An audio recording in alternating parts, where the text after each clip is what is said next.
Shalom. Yahweh Bashim Yahushua broke a thumb to the brothers. Yahweh Shamar al thumb Bashim Yahushua to the sisters.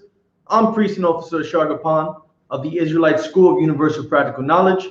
Started out of 1 West, 125th Street, Harlem, New York, since 1969. And under commanding General YAHANNA, we have been raising up Black, Hispanic, and Native American men all over the globe and teaching them their true identity, their true language, their true history, their true culture, their customs, and being able to be a brother to our brothers, to assist our sisters, so we can raise up our nation and allow God to want to send Christ back down to us. And today is the Wednesday class. So, it's Wednesday law class. And what we're going to get into today is marriage and multiple wives. All right. So there's a lot of misconception. People think that marriage is when you sign a piece of paper, saying that you're both married to each other. You put a ring on the finger. You go and get married, have sex, and you're married. But that's not the case. Our custom, there's no need for a marriage ring. There was never need for a marriage ring. There was never need to sign a government contract that say that you're legally bounded to each other. There was never, wearing whites for purity and all that. Listen, when a man and a woman loved each other, the man would go to that woman's father, ask him for her daughter. They agreed on a price in terms of a dowry. That man and that woman had a celebration where they invited their whole families. They came, they celebrated. That man and the woman went into the tent, had sex for the first time, and the man presents the father with the blanket that they slept on, or the bed sheet that they slept on, or the lambskin or cow skin that they slept on, as proof and evidence that they solidified their marriage by having sex. Because without sex, there is no real marriage. All right. And so to begin, I would like to go to Genesis chapter 2. Genesis chapter 2, verses 18 through 23. All right. Genesis chapter 2, verses 18 to 23. All right.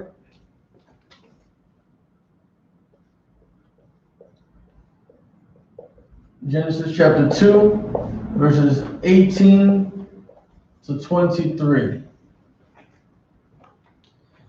All right, Baba Shari. Genesis 2:18. And the Most High Power said, "It is not good that the man should be alone. I will make him and help me for him." All right, so here Adam is all by himself, right? We know that. Let me get another marker, Baba Shari. Specific color? Yeah, it doesn't anything but black. Orange, I guess. Slightly, sure. Favorite color. Right? So we know Adam is without a wife. Right? You never want to say that Adam was all alone, because he wasn't. Right. Adam had a family. Adam had mom, dad, cousins, uncles, aunts. There was more than just Adam living on the earth. Only Christians and people who don't understand the Bible believe that Adam was the first person on earth. That's not true according to the Bible. So Adam is without a wife. Read the verse again, Baba Shah. 18. And the Most High Power said, "It is not good that the man should be alone. I will make him and help me for him." And the Lord said that it's not good for Adam to be alone without a wife.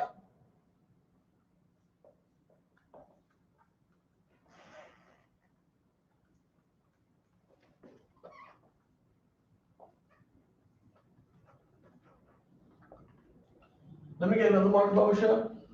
Actually, I'm going to use this marker up here.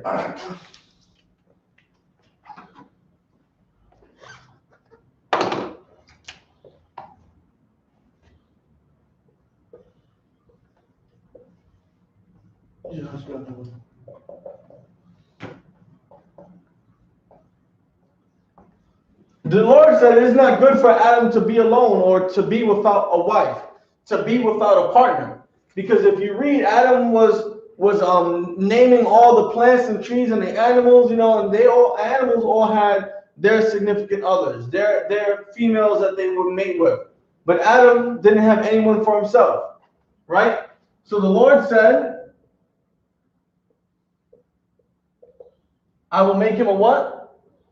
Help for him. The Lord said that he will make Adam a helpmeet.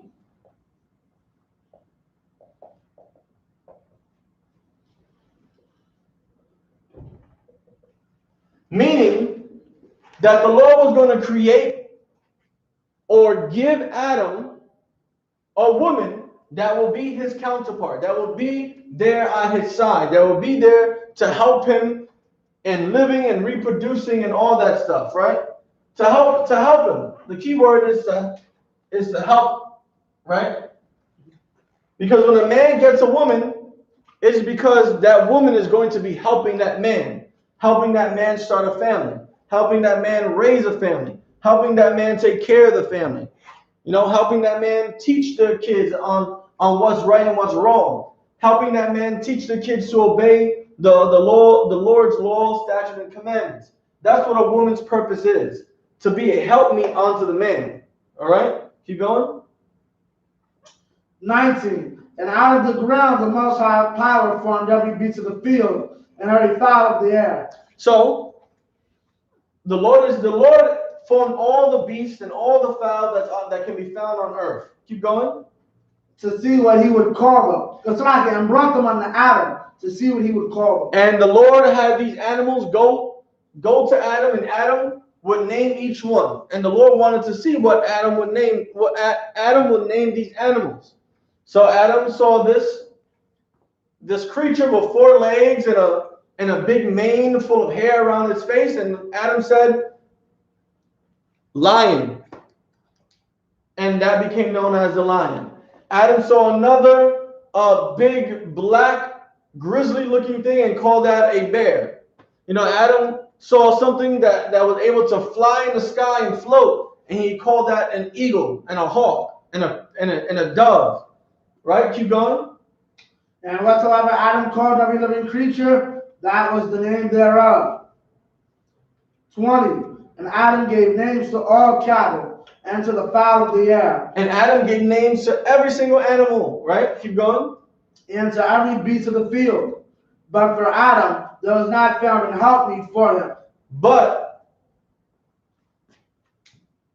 there was no helpmeet for Adam.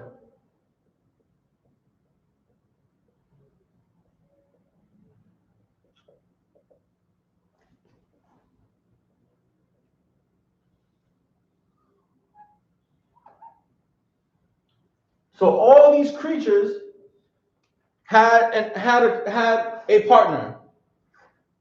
There was a bull and then there was a cow, right? There was a buck and then there was a deer, right? There was a gander and then there was a goose, right? Right. There was a lion and a lioness, Chicken and a rooster. There was perfect example. There was a rooster and there was a chicken. But there was no helpmeet for Adam, right? Keep going. And the Most High, 21, and the Most High power caused a deep sleep to fall upon Adam. And Adam was put under a deep sleep.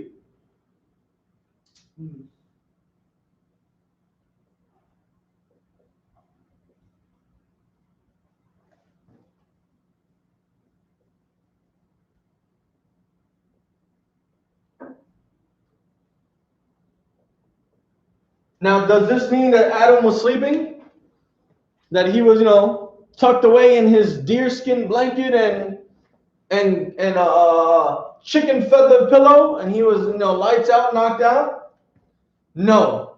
What this means is that when it says that the Lord put Adam under a deep sleep, the Lord put Adam in a state of mind where he was unaware, that he wasn't, how would you say? He wasn't aware of the decisions he was making. He wasn't consciously thinking. So, for example, someone who drinks a little too much and they're in a state where they're not really able to think straight. You want to say something? I believe the exact translation there is like he's stunned or stupefied. He's stunned, he was stupefied. He was in a trance. Right. Yeah. Right? I believe that's another translation. So it wasn't that he was in a sleep. He was just in a state of mind where he wasn't really tuned in to what was going on. He wasn't really focused in about it. If I may, sir, the reason I don't have a problem with the word sleep there is because sleep is basically what Jake would say in that situation. Yeah. Because basically he was basically in layman's terms, the Most High caught him sleeping. The Most High caught him sleeping. The Most High put him in a state where he wasn't consciously aware of what was going on. Right. Keep going. Gotcha. And he slept, and he took one of his ribs and closed up the flesh instead thereof. Right? He took a rib from Adam.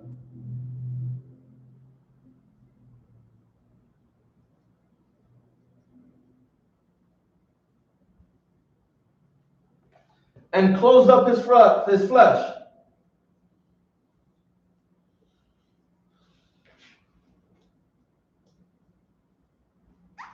I'm going to put a question mark here. Because people really think that the Lord came down, played Operation with Adam, and took a rib from him, and then sewed his side back up. When that is not true. The Most High God don't need to perform surgery on anyone. The Most High just makes things happen with a snap of a finger if he wanted to. So there has to be another explanation for took rib from Adam and closed up his flesh, right? We have to come to a better understanding of what this means. Read the next verse. 22. And the rib which the Most High power had taken from man, made he a woman, and brought her unto the man. Right? So let's make some space. Let's erase some of this stuff up here. Let me erase it.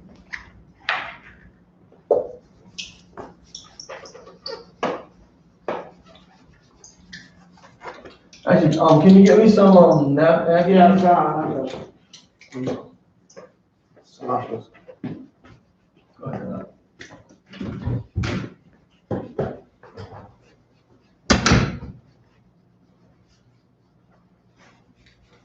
Right, so we have to come to a better understanding of what it's talking about. What? No, it's what? It's a lot. No, it's good. Come on. Right? Let's clean this up real quick.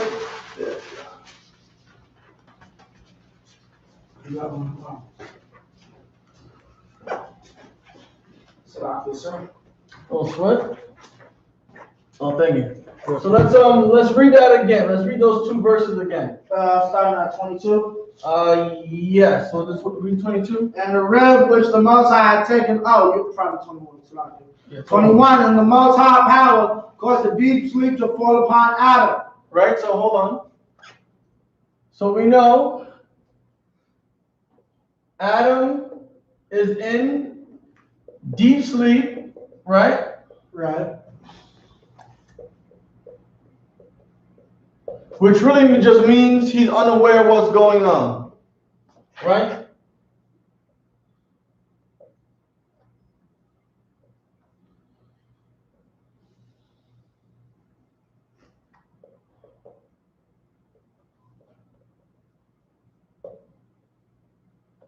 Adam is unaware of what's going on. Keep going.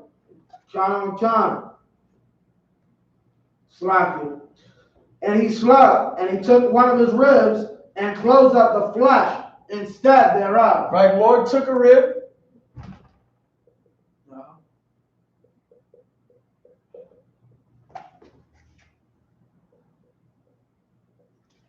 The Lord took a rib and closed up the flesh of Adam. Right. So people really think in Christianity that the Lord performed an operation, cut his side open, broke a rib, Right. sewed his flesh back up. Keep going. Were you going to say something? Allah. Keep going. John, sir. 22. And the rib which the Most High power had taken from man made he a woman. Right? So the rib, according to Christianity, rib became a woman. Right? That's what people think, that the rib, that the Lord used Adam's rib and created a woman. Not true. Right. This is false. The Lord didn't cut Adam open. The Lord did not take a literal rib from Adam's rib cage.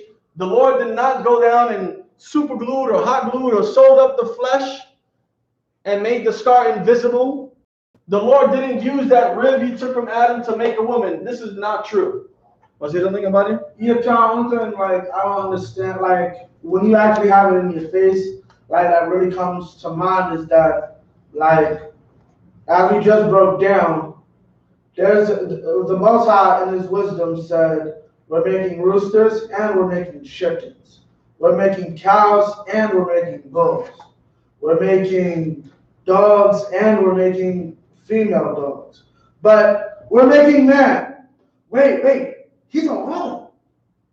Let's make him a woman sometime after the fact.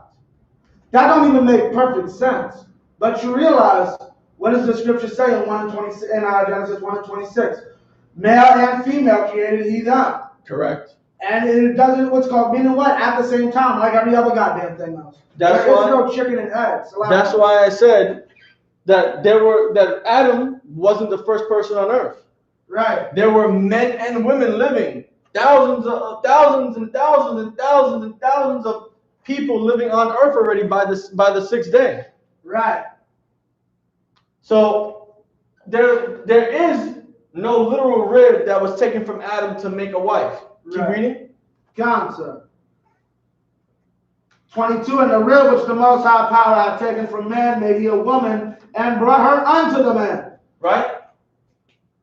Brought the woman to Adam. Keep going. Okay, concept. 23, and Adam said, this is now bone of my bone. Whoa. Adam said what? But this is now bone of my bone. Adam said, this woman, right, is now bone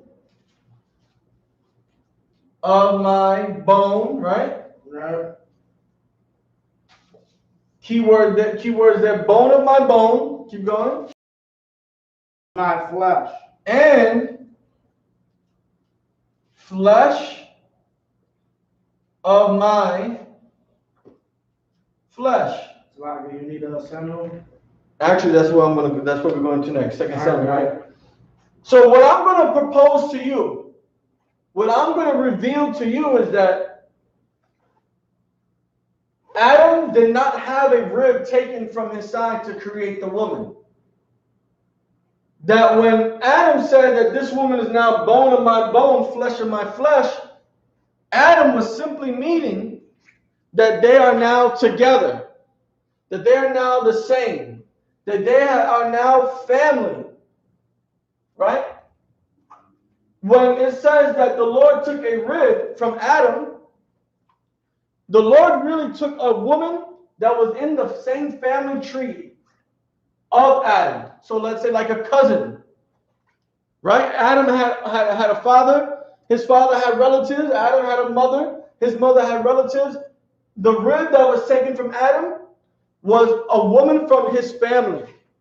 And when it said that the Lord closed up the flesh, right here, the Lord prevented Adam from ever going to marry any other woman not from his family.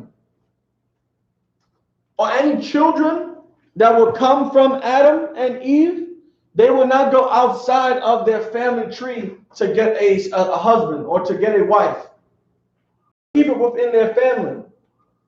And we're going to go into another scripture that gives you a better understanding of what it means when it says bone of my bone and flesh of my flesh. We're going to go to 2 Samuel, right? And we're also going to end up reading the book of Genesis where it says this at. So keep this in mind. Bone of my bone, flesh of my flesh. All right? Let me make some room here.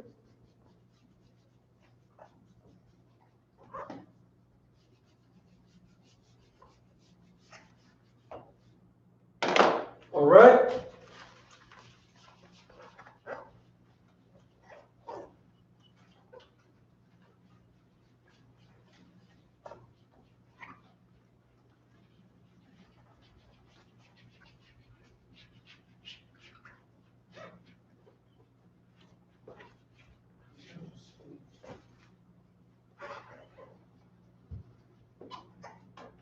So remember, bone of my bone and flesh of my flesh. Something to keep in mind. So let's go to 2 Samuel 5:1. All right? Hold on 1 second.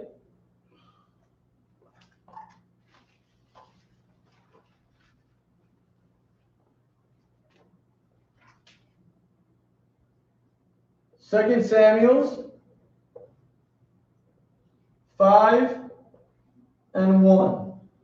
2 Samuel 5:1. Then came all the tribes of Israel to David. Right? So all the 12 tribes, from Asher, from Judah, to Levi, to Dan, to Naphtali, to Manasseh, Ephraim, all the tribes went to David.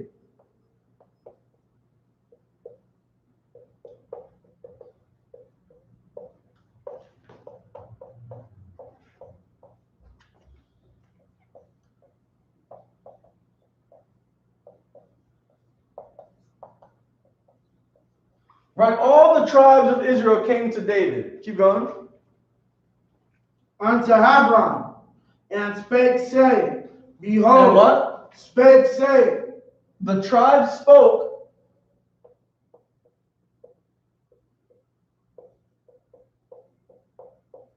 And what did they say? Behold, we are thy bone and thy flesh. What? We are thy bone and thy flesh. We are thy bone and flesh. That sounds like bone of my bone, flesh of my flesh. So like I was explaining to you in Genesis, when Adam said that Eve was bone of his bone, flesh of his flesh, really meant that she was just a woman that came from his family. They shared the same lineage. Like all the 12 tribes said to David, we are thy bone and thy flesh. Because all Judites are related to David because David was a Judite. Right. All the tribes are related to each other because they're brothers. Right. All the tribes are related to each other because they came from one man, Jacob. So they are bone of my bone, flesh of my flesh. We are thy bone and thy flesh. Even though Abadia is a Judite and I'm an Asherite, we have the same bone, we have the same flesh. Right. Because we descend from the same person, which is Jacob. Right? So this is what it means when it says that Adam said that Eve was bone of my bone and flesh of my flesh. They came from the same family. All right? Let's drop that. Let's go to Ecclesiasticus 36:24.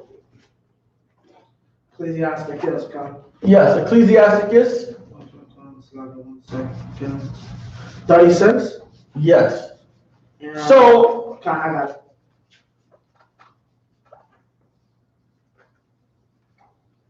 as we just finished learning, Stop you. Just one double. Ecclesiasticus 36:4. 24. 24. Okay, just about to say. Yes. Okay, come on. I got it. Right, as we just finished learning that Adam's wife, Eve, was taken from the same family tree and not allowed to marry outside the family. That is why blacks, Hispanics, and Native Americans cannot marry Arabs or white people You cannot marry Africans and Asians because we do not come from the same person. We do not come from the same lineage. So now that we got that out of the way, now that we got this marriage where it's between a man and a woman, now that we understand that Israel can only marry Israel, right? We're going to talk about what a woman means to a man, or what a woman is for a man, right? Because as we learned in Genesis, God created Eve to be a helpmeet to him. Someone that was going to be there to help him grow and thrive and create life and create children, have families and grow. So Ecclesiasticus, right? That's ECCLESIASTICUS.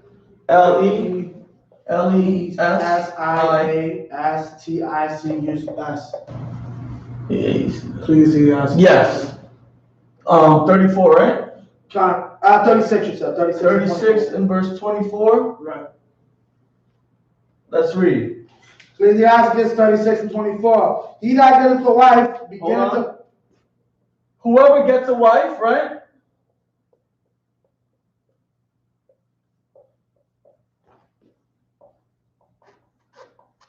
For all you Black, Hispanic, and Native American men, if you get a wife, keep going. Beginneth a possession. You get a possession. Now, a possession is something that you own. A possession is something that belongs to you, right? So if you get a wife, you get something that belongs to you as a man. Your mother belonged to your father, and she was supposed to always belong to him.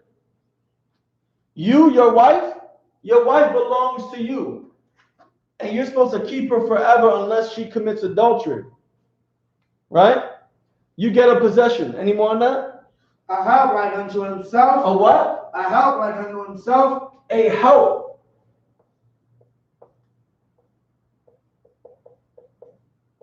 A help like unto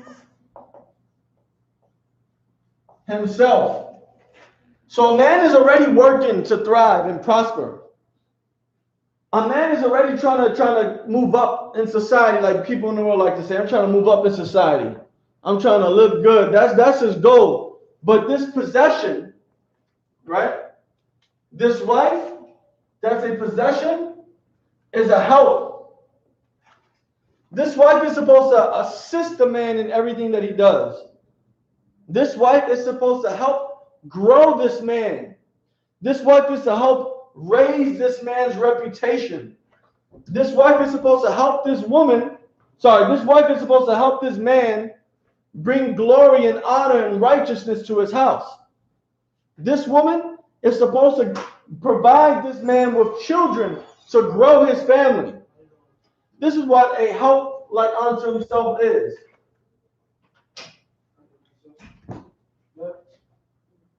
Shalom, sis, how you doing? That's good. Today's a law class, all right? So when you're ready, you can just have a seat over here, okay? So if you're a man, you have to understand that if you get a woman, she belongs to you.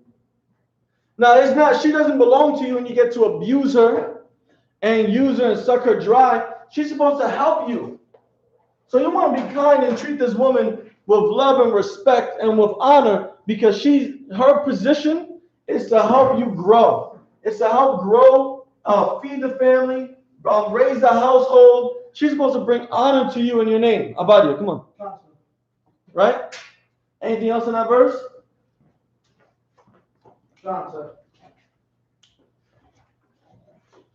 And the pillar of rest. A what? Pillar of rest. A pillar of rest.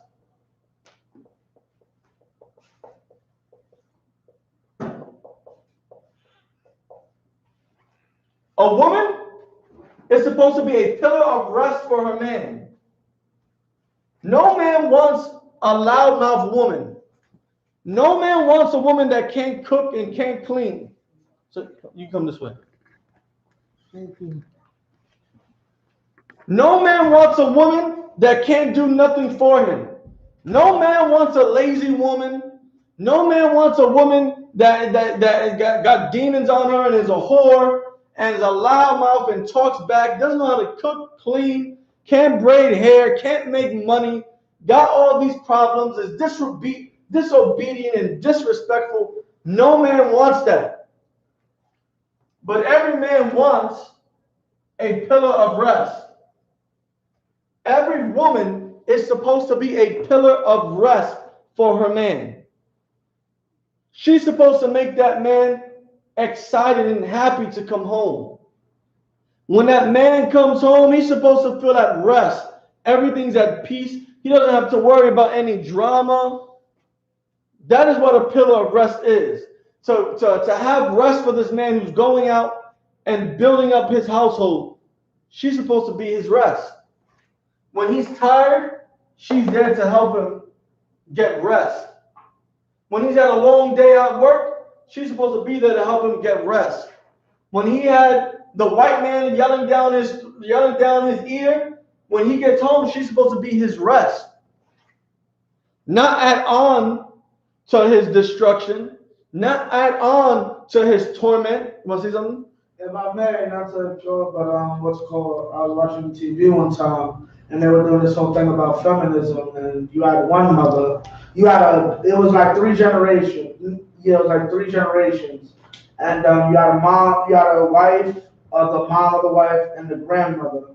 And the mother was explaining to the wife, like, why do you fix his plate and all that? We need to tear down the patriarchy, and women are strong and all that. And then, like, the grandmother at the end of the episode basically goes off and is like, that is the dumbest, most evilest thing I've ever heard of.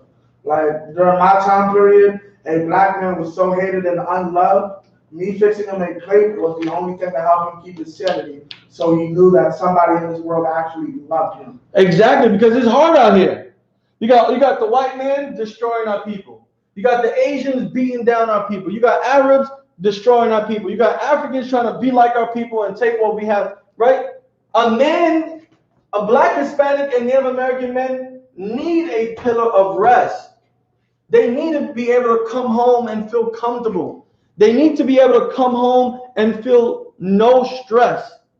They need to be able to come home and kick their feet up and just sit back and relax, because all throughout the day they're being attacked by their boss, their manager, the police, by politicians, by this government, by the law system. They're being attacked 24/7.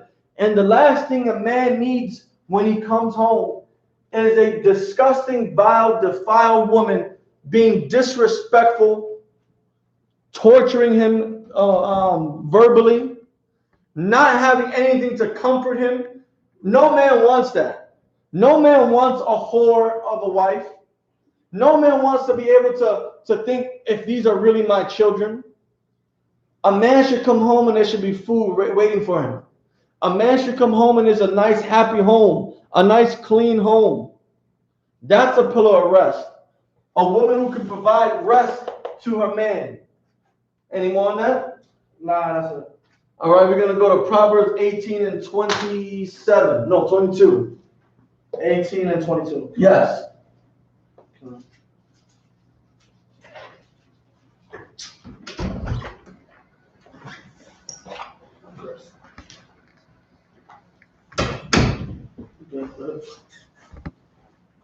Right?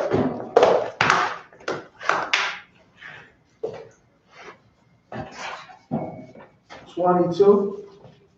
Yeah, Proverbs 18 and 22. Yeah,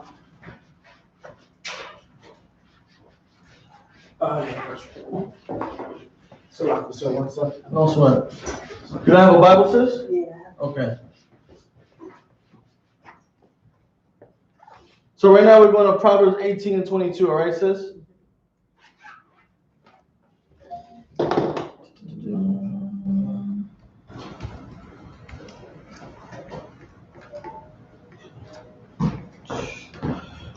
I got it when you're ready, sir. I'm just getting there myself. Yeah, come. Proverbs chapter 18 verse 22. Go ahead. 18 and 22. Wait, hold on. Let me write this on the board for a second. Sorry, sir. We get the water up. Proverbs chapter 18, verse 22. Go ahead. Whoso findeth a wife, findeth a good thing. What? Whoso findeth a wife, findeth a good thing. If you find a wife, right? Yeah. God. Salam.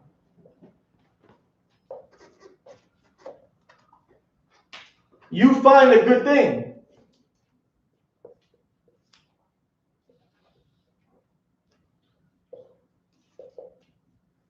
And the reason why, if whosoever finds a wife finds a good thing, is because women are supposed to be, and were supposed to be, a good thing for their husband. Like we read in the last scripture, a woman was supposed to help the husband. So when you find a wife, you find a good thing, because now you have a woman who can not only be there and lay with you at night and give you pleasure at night. You find a woman that can bear you children and grow your family, right? You find a woman that will be able to help you, be there for you. You also find a woman that's able to give you and provide you with rest after you come out from this world of destruction into your home, into your castle. That is what happens when you find a wife. You find a good thing. Any more on that? And obtaineth favor of the Most High. And what? Obtaineth favor of the Most High. You obtain favor of the Most High. Abadi, did you check for the temp? The temp. Oh, sorry. Right. Let's make sure we do that, okay? Yeah. Right. If you find a wife you end up obtaining the favor of the Most High. Why? Well, one, the Lord gives you a wife. The Lord is the reason why you have a wife or don't have a wife. Salakia. Yep. Let's get to No, forehead. It's gotta be the forehead. Yeah. Could you lift this up? Not too much, just the forehead. The Lord is the reason why you have a wife. Not you. The Lord sends you a woman, or the Lord doesn't send you a woman. Okay? Right? You obtain favor of the Most High because the Lord is the one that wants to help you grow.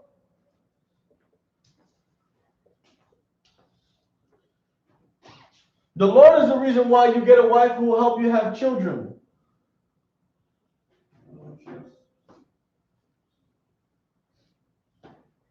The Lord is the reason why you now have some type of peace and comfort.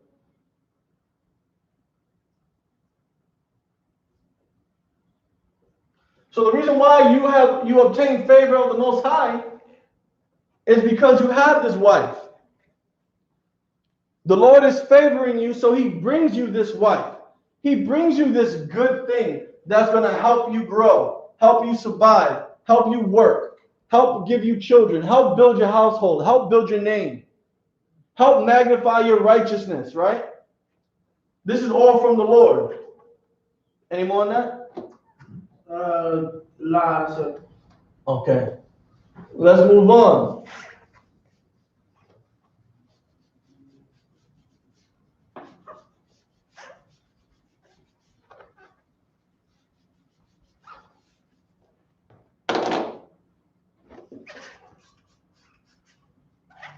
All right, let's clean this board up a little bit.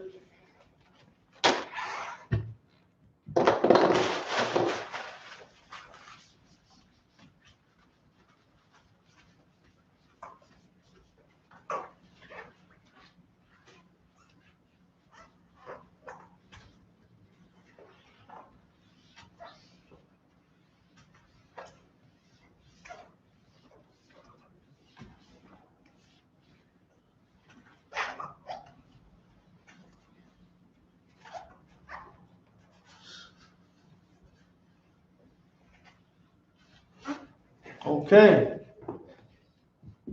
Let's go to let's see where we want to go. Let's go to Proverbs 31 and 10.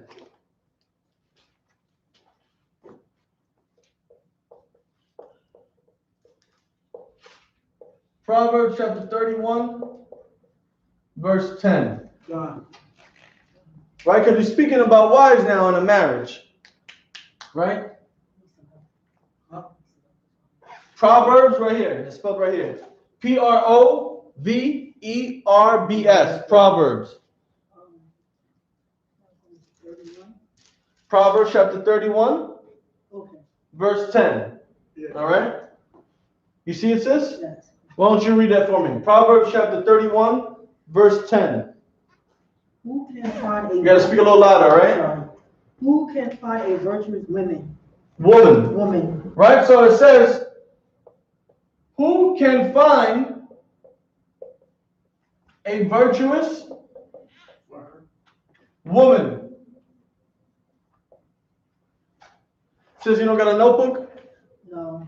No, you should know by now that when you come to class, you have a notebook and a pen, so that way you can take notes, all right? Okay. So make sure when you come back, you have a notebook and a pen. Okay. Who can find a virtuous woman, right? What is a virtuous woman, Abadia? I know you know this. Yeah, a woman of skill. A woman of skill, right? A skillful woman.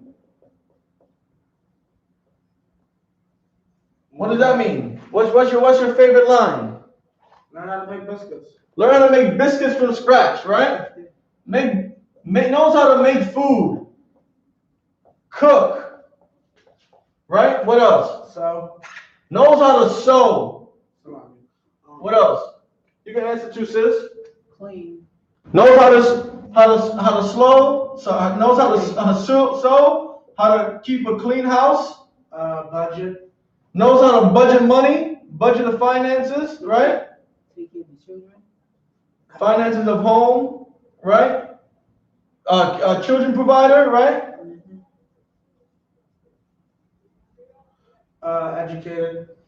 Educated, right? Anything else? Yeah, I guess like typing and all that could be undereducated, right? Or skillful. My favorite, a virtuous woman, she knows how to make money. Well, yeah. Right? Knows you educated, they make money. how to make me money. Make me money, right? Like John Muhammad says, I want a go-getter. I want a fundraiser. I want a woman who knows how to raise me some funds, right? That's a virtuous woman. A woman with skill. A woman who can magnify and glorify a man's name, a man's house, right? That is a virtuous woman. Keep reading about it. Sorry, sis. Keep reading where you at. For her price is above rubies. For her price is far above rubies, right? She's worth more than rubies. Hold on.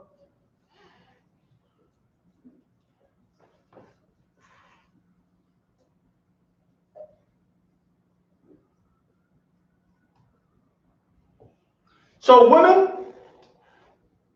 gold doesn't mean nothing if you're skillful.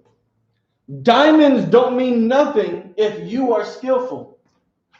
All you Black, Hispanic, and Native American women out there, if you are skillful, if you can make me money, if you can sew, clean, cook, budget the home, if you're educated, if you're a good child provider, right? If you're virtuous, you are worth more than rubies. You take one ruby, let's just say it's worth $1 million. You're worth more than that because everything you can make, everything you can do, all the skills that you possess can make 10 times, 100 times, 500 times more than what one ruby can be worth.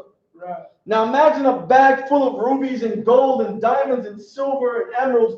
You are worth more than that if you are a virtuous woman, if you are a skillful woman. This is a helpmeet to a man.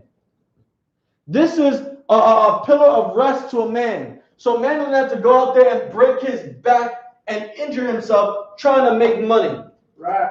A man doesn't have to stay up late at night stressing himself out when he has to wake up early and go to work in the morning, when you know how to budget the home's finances, when you know how to sew his clothes that he ends up tearing and ripping while he's working out there.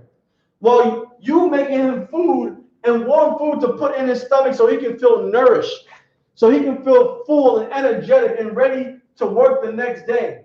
When you clean the house and he comes home and it smells like, woo, the power of pine soap, baby. When it smells good, when it smells like a fabuloso in the house when he comes in and wakes up in the morning, that's a helpmeet.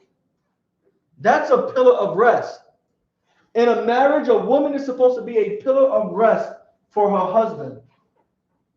A man wants a skillful woman because she will be his pillar of rest. You want to say something, brother? No. You sure? Yeah, no. Is there any more in that verses on verse 10? Oh, well, what I did want to say is that as far as the ruby goes, like, what's it called? If you read the next verse, no, if you read further down, it talks about how this sister is good at getting deals, which is a good thing, quality of women in general. So it's like she'll get you a good deal on the rubies that she's worth more than. Yeah. If for all you Black, Hispanic, and Native American women, if you read the rest of Proverbs chapter 31, past verse 10, you'll see all the qualities a virtuous woman can have. Right. And that this woman who has all these qualities, she's better than every other woman. Right. You want a woman that's better than every other woman. I don't want a woman that can't do certain things. I want a woman that either knows how to do something or is willing to learn how to do it and wants to be great at it.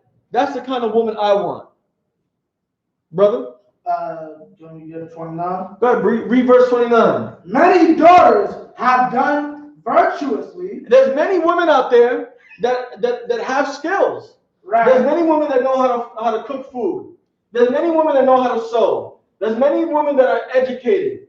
There's many women that can keep a clean house. Right? Keep going.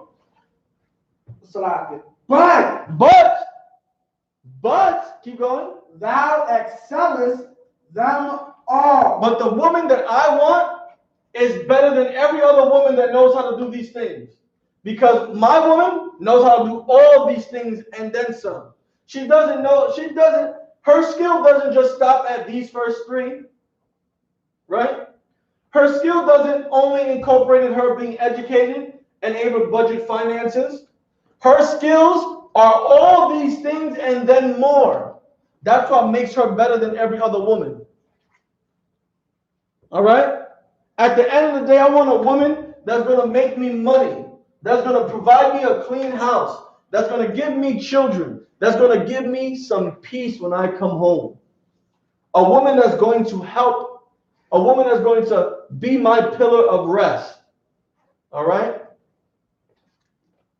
Let's drop that, and we're going to go into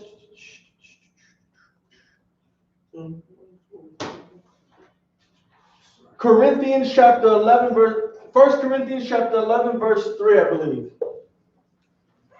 Oh, yeah.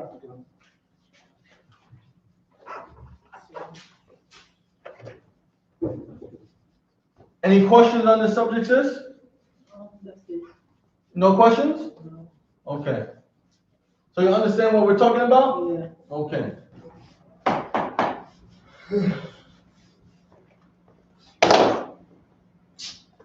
Right? 1 Corinthians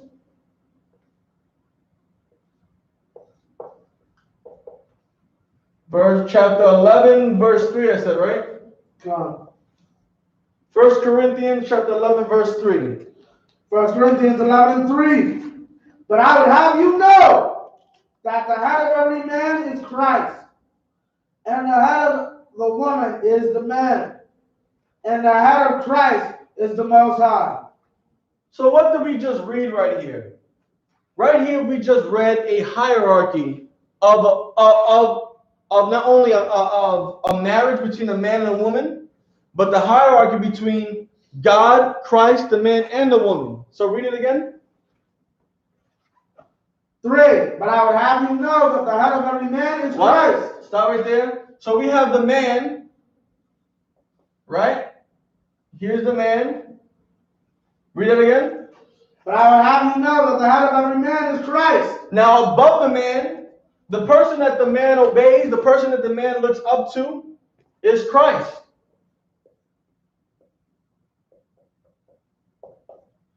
Because Christ came here to show our people the way. Christ came here to show how we are supposed to treat one another, how we're supposed to behave, what we're supposed to do in order to get back to God. Keep going. God. And the head of the woman, the what? The head of the woman is the man. Is the what? The man. So we know that the woman is not on the side of, is not equal to, but is underneath the man. Right? The man is above the woman. Not equal to, not in reverse order. Women are underneath men in terms of rank and power and structure and authority. If you are a woman and you think you are equal to your man, you are a monster of a woman and you are no good. If you are a woman and you think you can tell your man what to do, you are a monster and an evil woman and you are no good. If you are a woman and think you can decide whether your man gets another wife, we're going to get there too.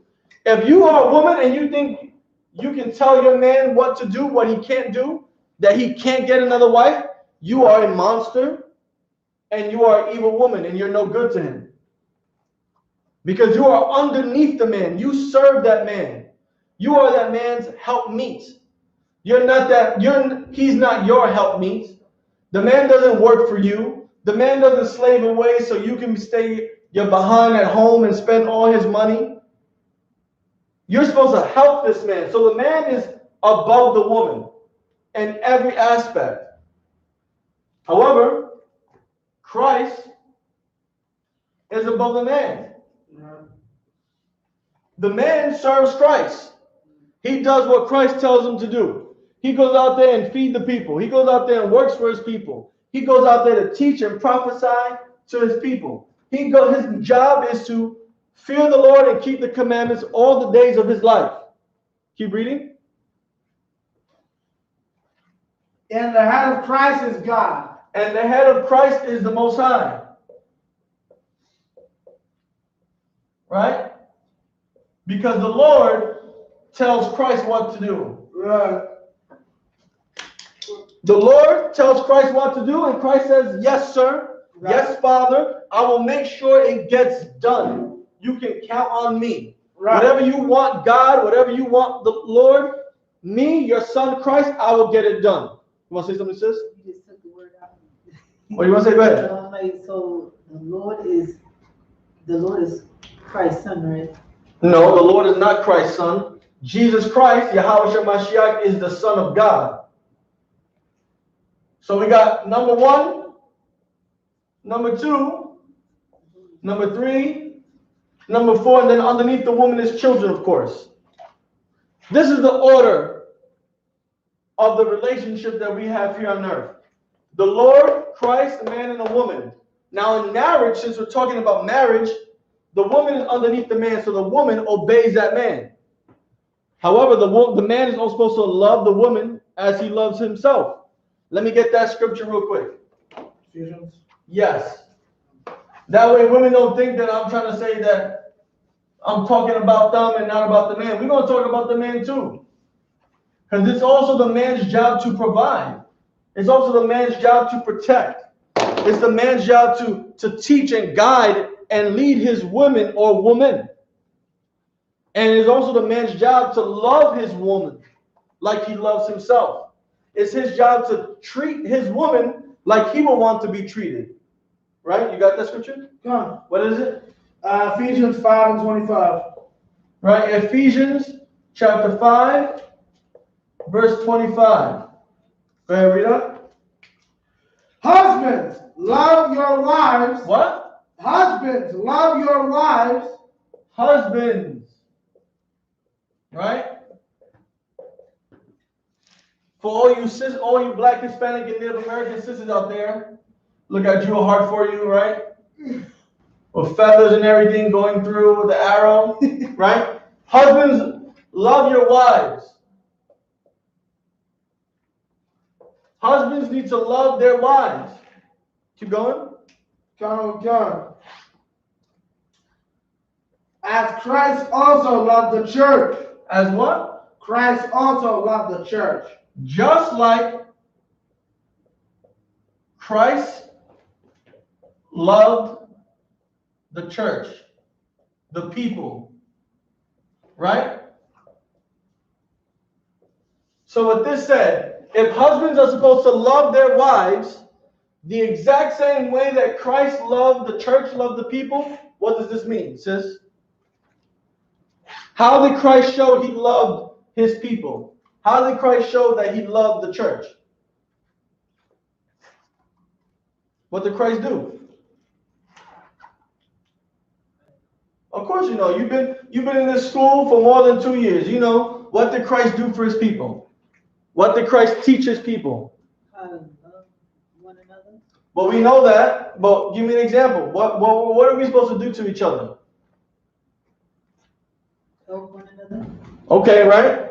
Supposed to help one another, right? Christ helped the church. A man is supposed to help his wife, right?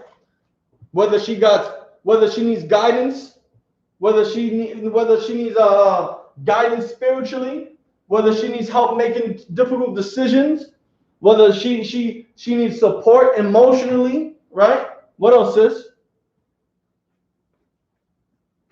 That's all I can think. That's all you can think about? I know you got some more in that noggin of yours. About you? I was gonna get right to the point. Go ahead. Die for it. Right? Christ died for the people. That's what I was about to say. Sorry. It's all good.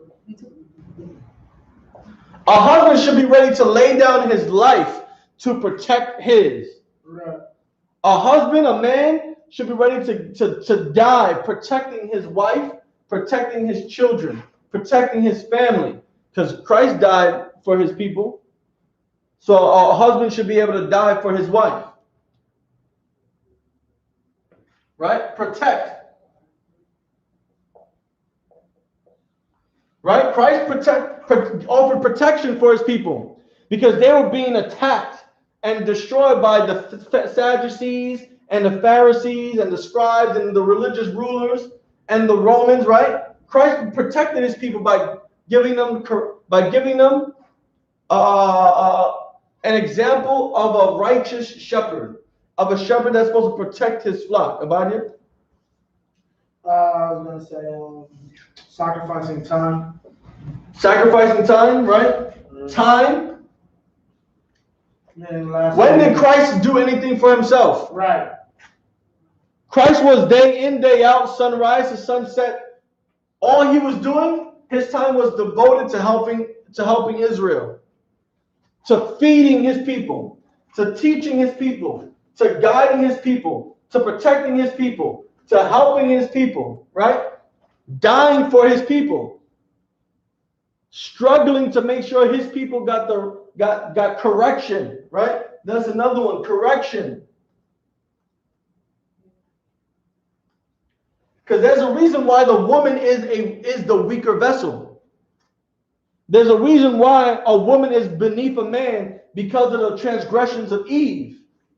That's the reason why a man is above a woman. So a man, a husband, the way he loves his wife is by correcting her when she's doing something wrong, when she has an evil spirit on her, when she's being a loudmouth monster, when she thinks that she runs shit, excuse my language, when she thinks that she's the man of the house, or when she thinks just because she makes more money, she wears the pants in the household, she needs correction. And a good husband who loves his wife will give her that correction because that's what Christ gave to his people, correction. Sis, you want to say something? Yeah, and it goes to show you Israelite women supposed to be humble. Yeah, that's right. Israelite women are supposed to be humble and submissive because they have a husband that loves them, that's going to correct them, that's going to give them, that's going to dedicate time to helping them grow, that's going to protect that woman, that's going to die for his woman, that's going to help his woman grow. That allows a woman to be humble. That allows a woman to be naturally submissive. Right? No, it's okay, sis. Let's go to the next topic, right? Yeah, go ahead. Is it on topic? Yeah, something like that. Is it about marriage and multiple wives? Yeah. Go ahead. You said naturally humble. Yes. I said naturally submissive. Meaning that because the husband is doing all these things, she has no choice but to want and desire to be submissive. Right. It comes natural. Yeah. What's your question? I think it's not a question. It's just some women is naturally submissive, but some men mess it up.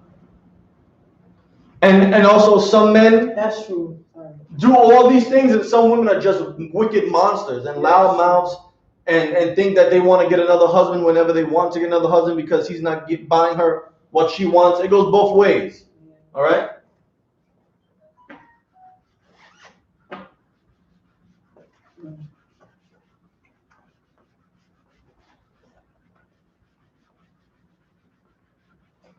This just goes back to being able to raise up a child correctly. Children need to be raised to fit this mold. A boy growing up, having his father in his life, is going to be raised by, it should be raised by that father with all these qualities. A woman being raised by her father is going to have all these qualities. So we miss out because many of us, our fathers weren't there. Our mothers weren't there. Our fathers were wicked. Our mothers were even worse. So we grow up thinking that this is strange, or we grow up not having this mindset. And it all changes. It all starts and changes right here in the Israelite School of Universal Practical Knowledge. We raise and build up righteous men and women who are going to protect their wives, who are going to serve their husbands, who are going to teach their wives, who's going to provide a pillar of rest for their husbands. We raise real men and real women in here. Let's go to Genesis chapter 29. Genesis chapter 29. What verse? We're going to jump into the topic of multiple wives because it is lawful for a man to have more than you, boo-boo, right? More than you, boo. A man can have 3 wives. A man can have 1 wife. A man can have no wives. A man can have 700 wives. Right? So let's read. 29 and 10. And it came to pass when Jacob saw Rachel, the daughter of Laban, his mother's brother. Stop. So just to give you a little backdrop, Jacob is out there trying to go find his mother's brother Laban so he can go get wives for him to marry. Because, like we said earlier, bone of my bone, flesh of my flesh. Laban was the brother to his mother, Rebecca, right? So Jacob is going to go to his mother's side of the family to go get himself a wife. And this is what he's doing. He's on this journey to go get himself a wife. Right? Yeah. Read that again. And the sheep of Laban, his mother's brother, that Jacob went near and rolled the stone from the wild's mouth and watered the flock of Laban, his mother's brother. 11. And Jacob kissed Rachel and lifted up his voice and wept.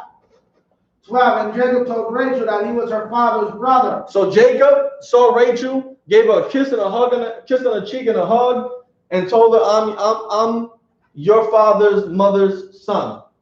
So we're basically cousins. Right? Keep going. And that he was Rebekah's son. And she ran and told her father. Rachel ran to go get her father and tell her, listen, your nephew, Jacob, your sister's son, he's here. He's come to see us. He's come to visit us. Right. Keep going. 13. And it came to pass when Laban heard the tidings of Jacob, his sister's son, that he ran to meet him and embraced him and kissed him and brought him to his house. Laban welcomed his nephew, Jacob. He said, welcome, Jacob, my nephew. This is my home. This is my house. This is my land. This is my family. These are my daughters, blah, blah, blah, blah, blah, right? There's a little family reunion. Keep going. And he told Laban all these things. And Jacob told Laban everything that happened and why he's here. Right? Jacob told Laban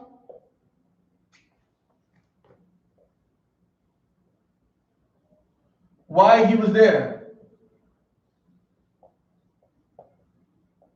He's like, listen, you know, I'm beefing with my brother Esau. He's trying to kill me and whatnot. You know, I'm here looking for a wife to start a family of my own. My mother sent me over here. Right? Keep going. And it came, and Laban said to him, surely thou art my bone and my flesh. Laban said what? Thou art my bone and my flesh. Laban said, you are my bone,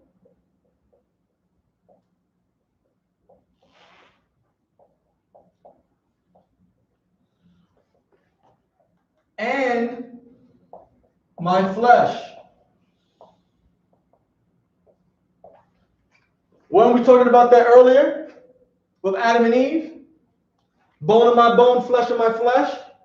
Weren't we talking about that in 2 Samuel when all Israel came before David and said, we are your bone and your flesh?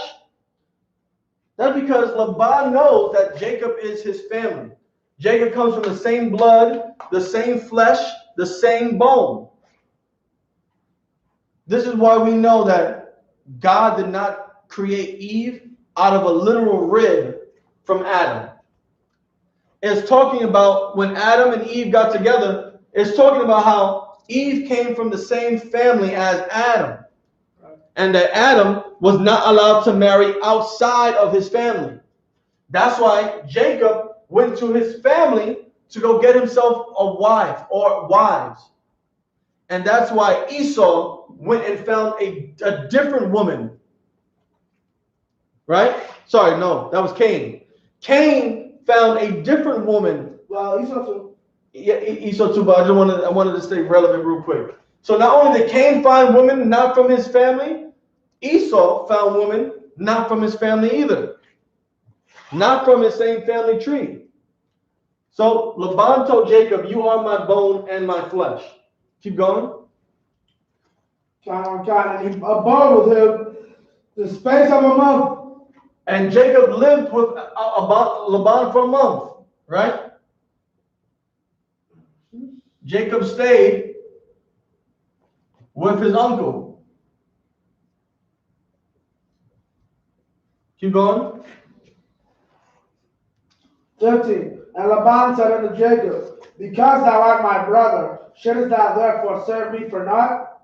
And Laban says, Laban calls his nephew my brother. It makes sense to call him his brother because they come from the same family, right? He says, you're my brother. Should thou live me and serve me for nothing? Read it again. Because thou art my brother, shouldest thou therefore serve me for naught? Tell me, what shall thy wages be?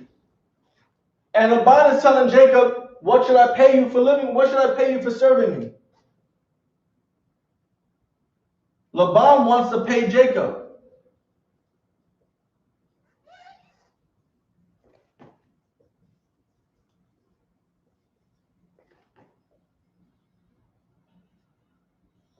Right? Jacob is there working. Jacob wants to live with Laban. So Laban is like, okay, what should I give you as payment?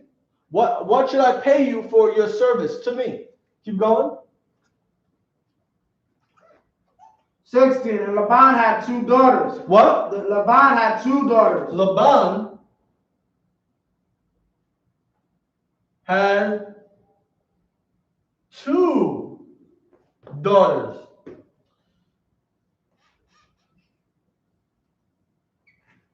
Right? Let me just make some room up here.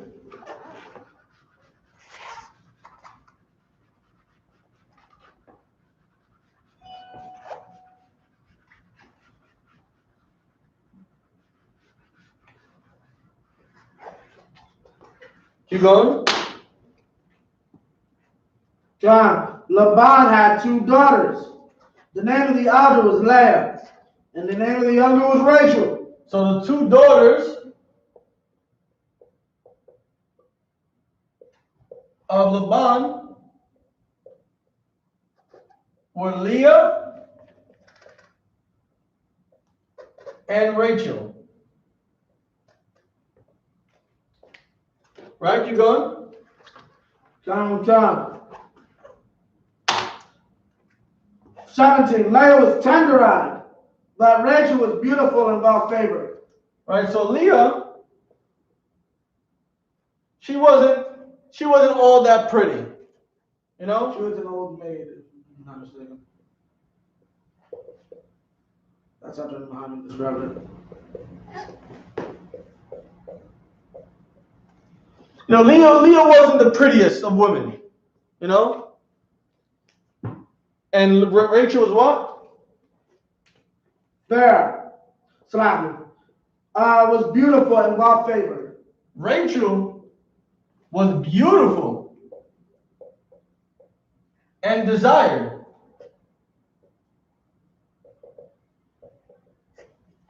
What we'll end up finding out as we keep reading the scripture was that Leah was the older sister of Rachel. So Leah, being up there in age, probably looked a little bit older, right? While Rachel, being the younger sister, she looked more attractive. You know how women when they get older, they age. You know, they get wrinkles. Common process, the natural process of life. You know, women think they get uglier when they get older. Women think men get more handsome when they get older. You know, some crazy thing going on in women's heads.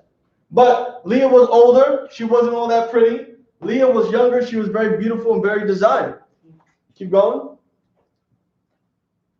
18. And Jacob loved Rachel. What? And Jacob loved Rachel. Jacob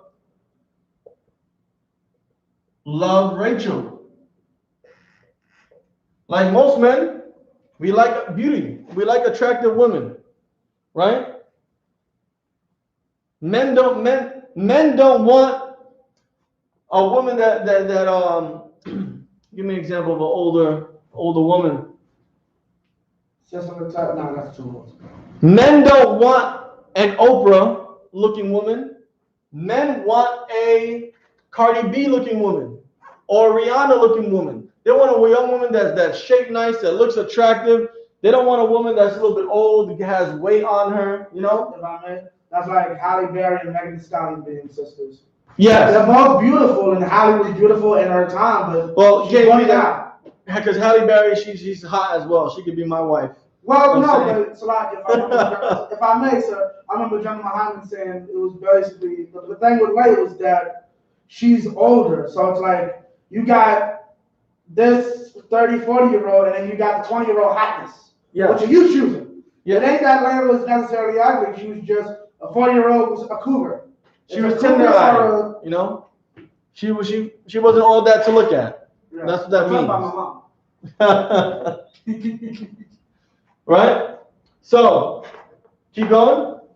God. And said, I will serve thee 7 years for Rachel, thy younger daughter. So as payment, right? Jacob said that he will serve Laban 7 years. Mm-hmm. And as payment, he wants Rachel as his wife. Right.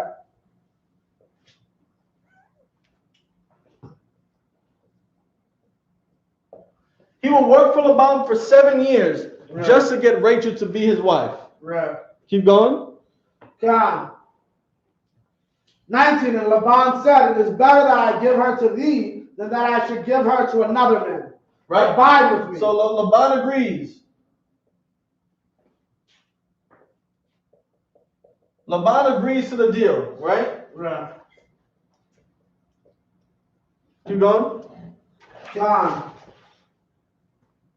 20, and Jacob served 7 years for Rachel, and they seemed unto him but a few days, for the love he had to her. Right? So Jacob worked 7 years, and because he loved Rachel so much, it was like a blink of the eye.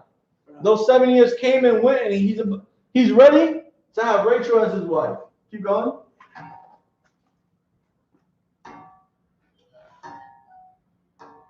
Uh, 21, and Jacob said unto Laban, give me my wife, for my days are fulfilled, that I may go in unto her.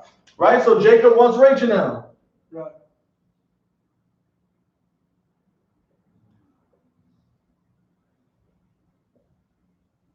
Right? He served his time. He worked for Laban. It's time to get his payment. His wife, Rachel. Keep going. Right. 22, and Laban gathered together all the men of the place and made a feast. 23, And there was a big celebration. You know, like a wedding ceremony, right. an after party, you know. Big celebration. Jacob's going to marry the woman that he loves. Keep going.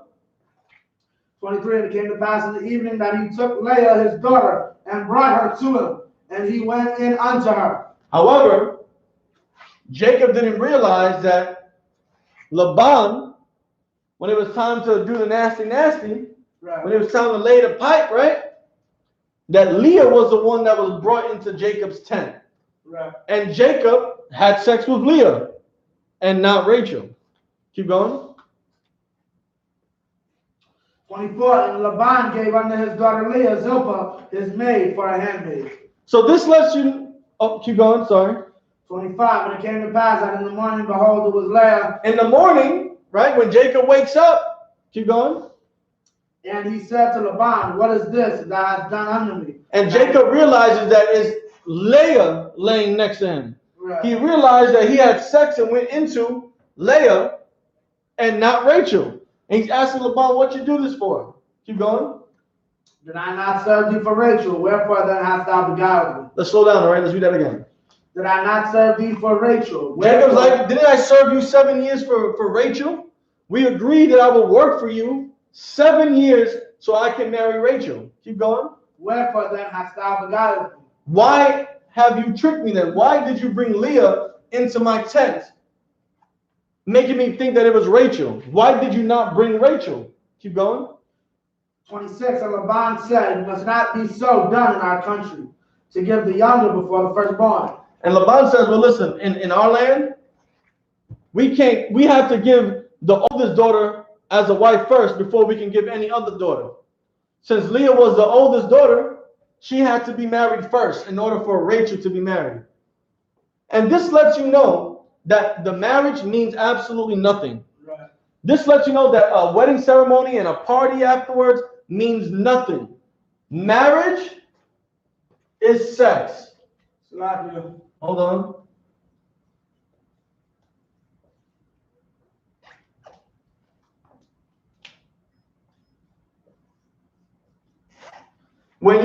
When a man lays down with a woman and has sex with her, you are married. When a woman lays down with a man and opens her legs to that man, you are married. Marriage is sex. Sex equals marriage. So because Jacob had sex with Leah, that became his first wife. The ceremony wasn't for Leah. The party wasn't for Leah.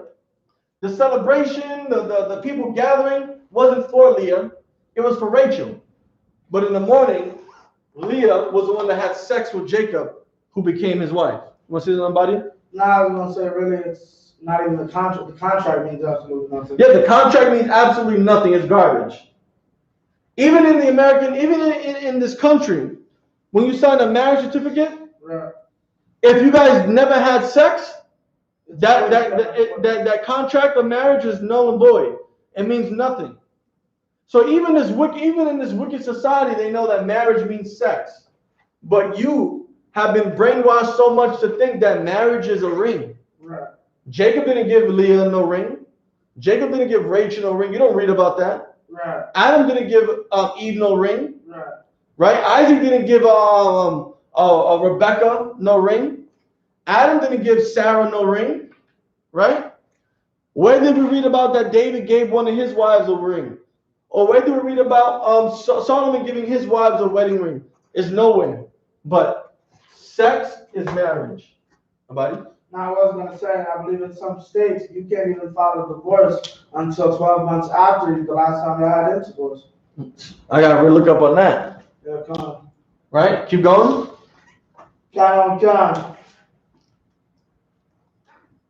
27. Fulfill her week, and we will give thee this also. For the service which thou shalt serve with me yet 7 other years. So, Laban said, listen, do your duty as a husband for this week. Go in on to Leah, be a husband, have sex with her, try to have children. And then you just have to work another 7 years for Rachel, like we originally agreed. Keep going. 28, and Jacob did so. And Jacob said, you know what, fine. I'll work another 7 years for Rachel. Keep going. And fulfilled her week. And he gave them Rachel, his daughter, the wife also. So after 14 years, Jacob was finally able to marry Rachel, sleep with Rachel. So you know what this means? That Jacob had 2 wives.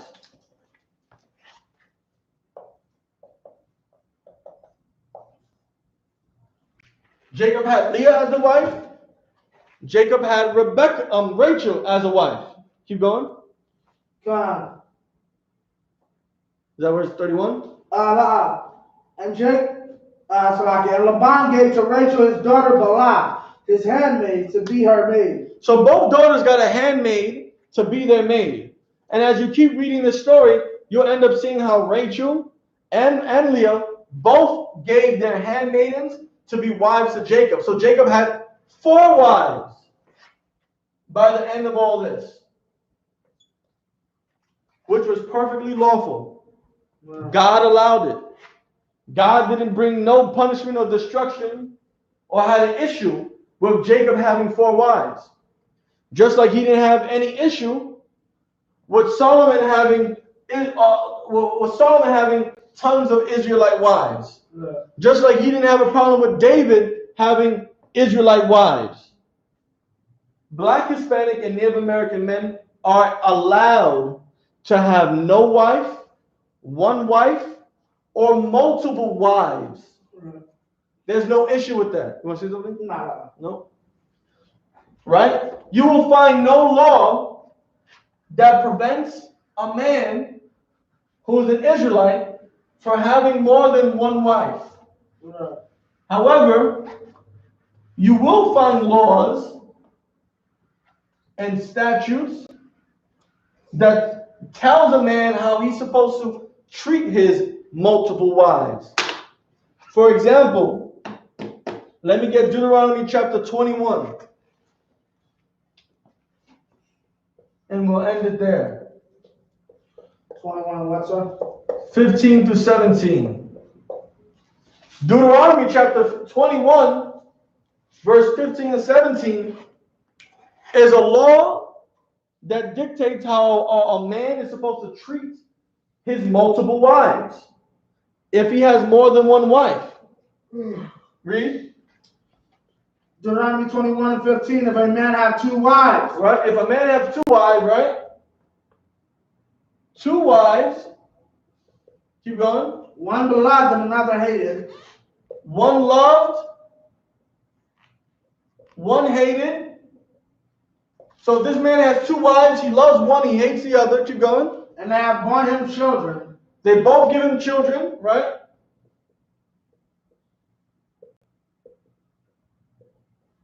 They both give this man children. Keep going.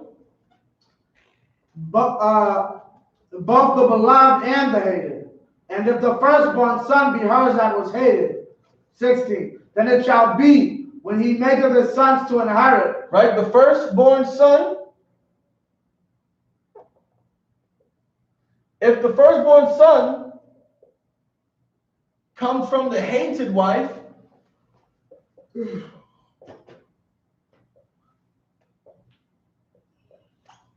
and not from the wife that he loves. Keep going. Then it shall be when he maketh his sons to inherit that which he hath, that he may not make the son of the beloved firstborn before the son of the hated, which is indeed the firstborn.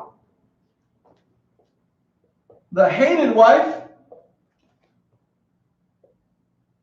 who has firstborn son, this son gets the inheritance of his father.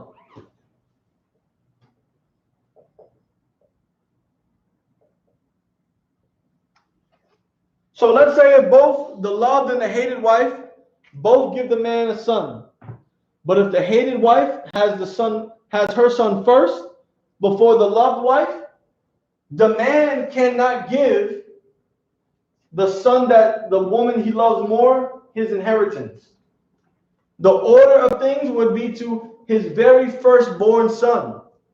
So if the hated wife is the one that gives him his very first son, that son then gets the inheritance from the father. He can't just skip that son because he comes from that woman that's a loudmouth monster. No. You laid with her, you gotta deal with her. She gave you your firstborn son ever. That inheritance goes to him. Keep going. Is that it? Keep going. 17. But he shall acknowledge the son of the hated for the firstborn, by giving him a double portion of all that he had. Right? So in a way to guarantee that this man obeys the rule, the laws of hierarchy of inheritance, he'll give a double portion, a greater inheritance to the son that comes from the hated wife, because that's his firstborn son. All right? And with that, we're going to end the class. I'm Officer Shargapan of the I.S.U.P.K. under Commanding General YAHANNA. We started out at 1 West 125th Street, Harlem, New York. And since 1969, we've been uplifting the Black, Hispanic, and Native American community. We've been instructing them, guiding them, protecting them, feeding them, helping them grow themselves and come back into their culture, their history, their language, their customs, and taking back our identity. This has been the lower class. Today's topic was marriage and multiple wives. And with that, I say shalom.